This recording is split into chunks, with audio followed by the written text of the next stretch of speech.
আসসালামু আলাইকুম ওয়া রাহমাতুল্লাহি ওয়া বারাকাতুহু। আলহামদুলিল্লাহিল্লাযী ওয়াহদা ওয়া সলাতু ওয়া সালামু আলা মান লা নাবিয়্যা বা'দা। মদিনাতুল উলুম কামিল মাদ্রাসা কর্তৃক আয়োজিত আজকের এই দোয়া ও সংবর্ধনা অনুষ্ঠানে উপস্থিত রয়েছেন অত্র প্রতিষ্ঠানের গভর্নিং বডির সম্মানিত সভাপতি জনাব মোহাম্মদ শফিকুল ইসলাম স্যার, উপস্থিত রয়েছেন আমাদের মেহমান বিন্দু, শ্রদ্ধেয় শিক্ষক শিক্ষিকাবৃন্দ এবং সামনে উপবিষ্ট ইলমিদের বিবর্ষক শিক্ষার্থী ভাইরা, সকলকে জানাচ্ছি আন্তরিক শুভেচ্ছা ও অভিনন্দন। সুধীমণ্ডলী, আমি বক্তব্য বলতে তেমন কিছু না, আমি জাস্ট যারা পরীক্ষার্থী তাদের প্রতি একটা কথা, যারা এবার দাখিল পরীক্ষা দিল তাদের প্রতি একটা কথা, তার মাধ্যমে আমি আমার আলোচনা ইনশাআল্লাহ শেষ করব।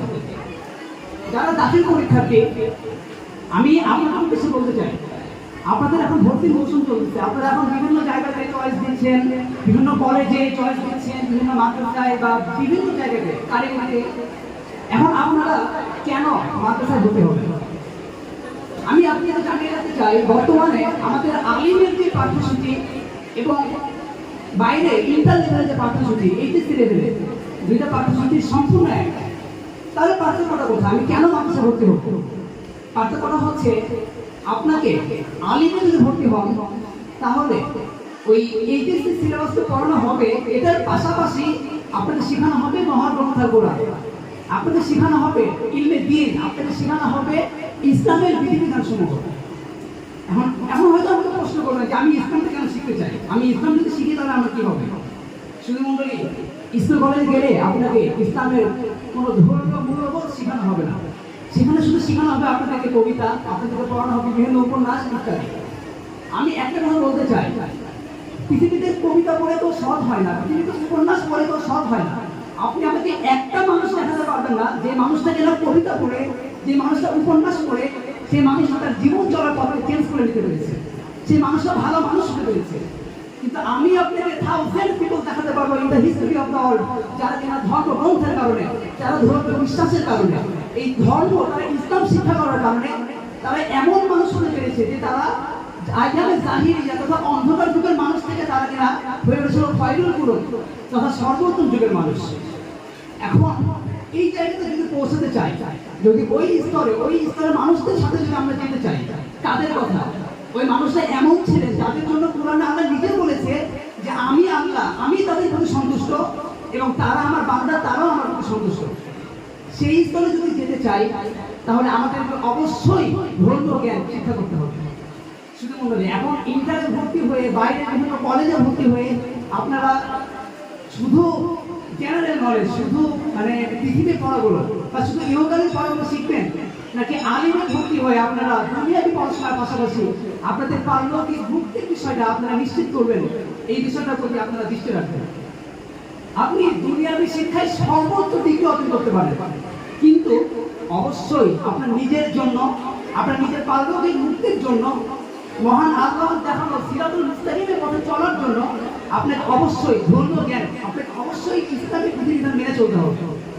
কারণ পৃথিবীর কোনো ধর্ম কখনো কোনো মানুষকে নগ্নতা শেখায় না, কোনো ধর্ম কখনো কোনো মানুষকে অস্থিরতা শেখায় না, পৃথিবীর কোনো ধর্ম কোনো মানুষকে মিথ্যা বলতে শেখায় না। শুধু আপনি আপনার ধর্মের নিকটে ফিরে আসুন, আপনার ধর্ম মেনে চলুন, ধর্ম শিক্ষা করুন, এই আহ্বানটা আপনাদের মধ্যে থাকবে। আপনারা ভেবে চিন্তে সিদ্ধান্ত নেবেন যে আপনারা কলেজে যাবেন নাকি আলিমে ভর্তি হবেন। যারা এবার 24 সালে আলিম পরীক্ষার্থী ভাইরা, আপনাদের প্রতি আগামী 30 জুন থেকে আপনাদের পরীক্ষা, সামনে অ্যাডমিশন, এখন আপনাদের মাথায় প্রচুর চাপ। এখন আপনাদের জন্য মূল্যবান সময় ব্যয় করে আপনারা যে এখানে এসেছেন, আমাদের অনুষ্ঠানকে সার্থক করতে আপনারা এসেছেন, এই জন্য আমরা আপনাদের প্রতি কৃতজ্ঞ। আপনাদের প্রতি একটাই পরামর্শ থাকবে, আপনারা হার্ড পরিশ্রম করুন, নিজের পড়াশোনার প্রতি যথেষ্ট পরিমাণ ইফোর্ট দিন। ইনশাআল্লাহ যদি আপনি লেগে থাকতে পারেন, যদি আপনি আপনার দিক থেকে সর্বোচ্চ চেষ্টা করতে পারেন, দিন শেষে বিজয় হাসি আপনি হাসবেন ইনশাআল্লাহ। যারা আলিম পরীক্ষা দেবেন তাদের উদ্দেশ্যে বাস্তব কিন্তু খুব করুন একটা কথার মাধ্যমে আজকে বক্তব্য শেষ করব। আমাদের লাইফে 3টা এমন মুহূর্ত রয়েছে, যেই মুহূর্তগুলোতে আমরা সাধারণত আইডেন্টিটি ক্রাইসিসে ভুগি, একটা লস ফিলিং হয়, আমাদের মনে হয় কি যেন নাই, কি যেন নাই। এই সময় কিন্তু হচ্ছে একটা যখন আমরা দাখিল পরীক্ষা দিই, একটা যখন আমরা আলিম পরীক্ষা দিই, এবং আরেকটা যখন আমাদের গ্রাজুয়েশন কমপ্লিট হয়। এই কিন্তু সময় যে এখানে এখন যারা দাখিল পরীক্ষা দিয়ে এখানে এসেছে তারা কিন্তু এখন মদিনার স্টুডেন্ট না, কারণ তারা মদিনা থেকে দাখিল পাস করে নিয়েছে। তারা এখন কোথায় ভর্তি হবে তার উপর ডিপেন্ড করবে তারা নেক্সট কি হতে পারে। অর্থাৎ তারা এখন যেটা আইডেন্টিটি ক্লাসে ভর্তিছে, তারা এখন কিন্তু কোথাকার স্টুডেন্ট না।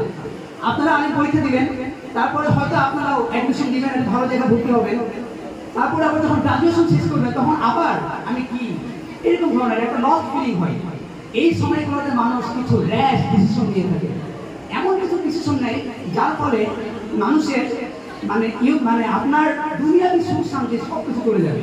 হয়তো বা দেখা যাবে যে আপনি এমন একটা ডিসিশন নিলেন যার ফলে আপনার প্যাশন, আপনার হবি, আপনার যাবতীয় ড্রিম, আপনি সব কিছুকে একবারে গলার টিপে হত্যা করে আপনি হয়তো এমন কোনো জায়গায় ভর্তি হলেন যে জায়গাটা করার কথা আপনি স্বপ্নেও ভাবতে পারেন না।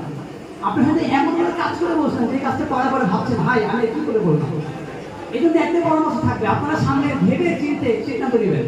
অ্যাডমিশন একটা বিশাল বড় জায়গা। অ্যাডমিশনে মানে বর্তমানে বাংলাদেশের শিক্ষা ব্যবস্থা অনুযায়ী অ্যাডমিশন খুব টাফ একটা জায়গা। সে অনুযায়ী যথেষ্ট প্রস্তুতি নিয়ে যথেষ্টভাবে নিজেকে এগিয়ে রাখুন সবাইকে। ইনশাআল্লাহ নেক্সট বিজয় হাসি আপনারাই হাসবেন। আপনাদের থেকে আমাদের মদিনা অনেক কিছু আশা করে। আমাদের মদিনা আপনাদের থেকে ভাবে আপনারাই ভবিষ্যতে মদিনার কান্ডারি হবেন। আপনারা আমাদের জাতির রাজা। আপনাদের থেকে বেরিয়ে আসবে এই যুগের সিপাহসালার, বেরিয়ে আসবে সুলতান সালাহুদ্দিন আইয়ুবের যোগ্য উত্তরসূরি। আপনারা এমন একটা বাংলাদেশ গড়ে তুলবেন যে বাংলাদেশের প্রতিটি আমাদের কামাজে থাকবে বাংলাদেশও। সেই সোনালী দিনের প্রত্যাশা ব্যক্ত করে আজকে সংক্ষিপ্ত বক্তব্য এখানে শেষ করছি। আমি আলহামদুলিল্লাহ।